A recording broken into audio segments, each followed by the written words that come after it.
Violence basée sur le genre, violence familiale au Niger. Un tour dans l'enfer de la violence vécue par une jeune femme nigérienne.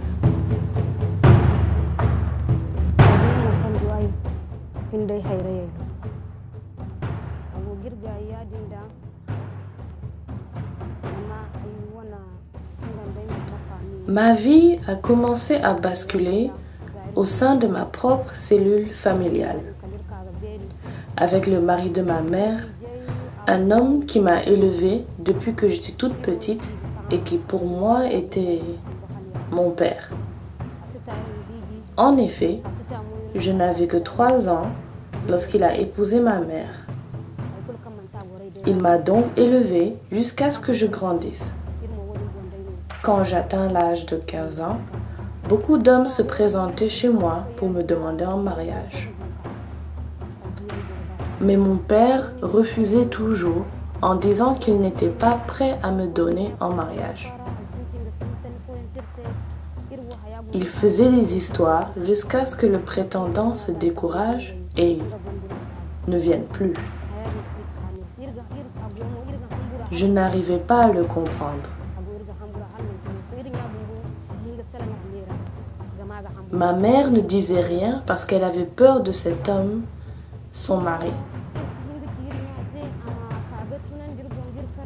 Pire encore, mon beau-père nous interdisait, mes frères et moi, de sortir, côtoyer nos copains et copines. Nous étions comme des prisonniers. Un jour, ma mère était partie en ville, j'étais seule à la maison. Mon beau-père m'a demandé de venir. Quand je lui ai demandé pourquoi, il m'a juste dit qu'il avait besoin de moi. Ce jour-là, il m'a fait des attouchements partout.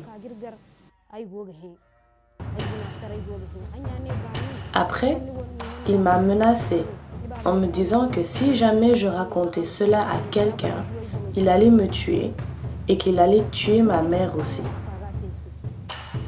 Sous cette terrible menace, je n'ai rien dit à personne. Ainsi, un jour, il a usé de la force et m'a violée. Cette fois, encore plus qu'avant, il avait menacé de m'égorger si jamais j'en parlais. Dès que ma mère est rentrée à la maison, elle a senti que quelque chose n'allait pas chez moi. C'est alors que je lui ai expliqué ce qui s'était passé dans la soirée.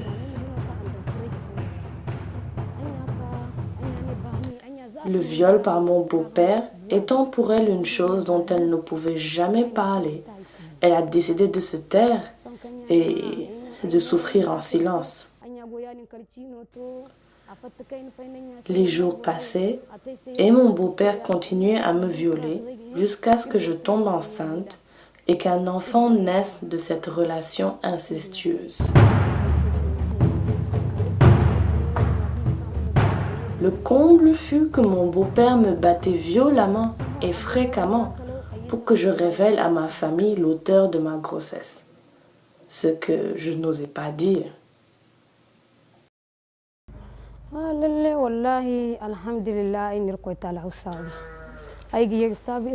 J'étais malheureuse jusqu'à ce que je tombe sur le chemin de l'ONG SOS FVVF qui m'a accueillie pour me donner l'indispensable soutien moral réparateur dont j'avais grandement besoin et aussi me conseiller. La prise en charge que j'ai reçue ici m'a beaucoup aidée. Je ne pense même plus à ce qui m'était arrivé. J'ai été accueillie comme dans une famille, ici par SOS, qui m'a accompagnée jusqu'à mon mariage. Aujourd'hui, nous avons la stratégie violence basée sur le genre qui vient d'être validée et qui va être vulgarisée. Et les ONG et associations, tout le monde concourt par rapport à ça.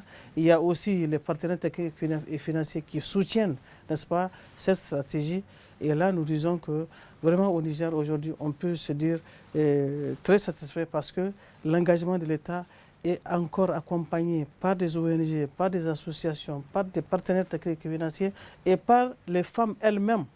Parce qu'aujourd'hui, une femme violentée, elle sort et elle dit qu'elle a été violentée. Et ça, c'est ça l'avancée. Le gouvernement du Niger, en collaboration avec le Bureau Pays du Fonds des Nations Unies pour la population et les ONG et partenaires de UNFPA, travaillent d'arrache-pied pour protéger la jeune fille et la femme nigérienne et ainsi assurer au pays une marche sûre vers le dividende démographique.